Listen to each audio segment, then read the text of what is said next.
খেয়াল করে দেখেন। এই যে এটা হচ্ছে আলিফের বাসা। দেখেছো বাড়িটা কত সুন্দর? আসলে খুব সুন্দর।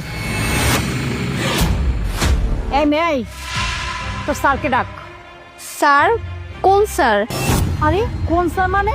আরে এই বাড়ির মালিক আলিফ, ওকে ডাক যা। ও ভাইয়াকে? হোয়াট? ভাইয়া মানে কি? হ্যাঁ, সামান্য একটা কাজের মেয়ে তোর স্যারকে ভাইয়া বলে ডাকছিস? ঠিকই তো, তুই শুধু এই বাসার কাজের লোক, তুই স্যারকে কিভাবে ভাইয়া বলিস? হ্যাঁ, কিভাবে বলিস? আরে আজব তো, ভাইয়াকে ভাইয়া বলবো না তো কি বলবো? এই এত কথা বলতেছিস কেন? হ্যাঁ, সামান্য একটা কাজের মেয়ে আমাদের মুখে মুখে তর্ক করতেছিস। তোকে একটা কথা বলছি আমরা, তুই যাবি গিয়ে আলিফকে ডেকে আনবি, তা না করে বক বক বক বক করেই যাচ্ছিস। ভাইয়া ব্যস্ত আছে, ভাইয়া কাজ করতেছে, আপনারা একটু বসেন, তারপর না হয় আমি ডেকে দিব।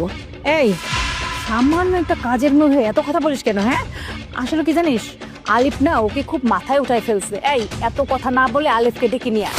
আরে আজব তো, আপনাদেরকে আমি বললাম না যে আমি এই বাড়ির মেয়ে, আমি কোনো কাজের মেয়ে না। আরিফ হচ্ছে আমার বড় ভাই, আর ভাইয়া কাজে আছে, আমি এখন ডাকতে পারবো না, পরে। দেখ, আর একটা কথা বলবি না, বুঝতে পেরেছিস? তোকে বলছি আলিফকে গিয়ে ডেকে আনবি মানে ডেকে আনবি, আর হ্যাঁ ওকে গিয়ে বলবি যে ওর হবু ওয়াইফ এসেছে। ও আচ্ছা,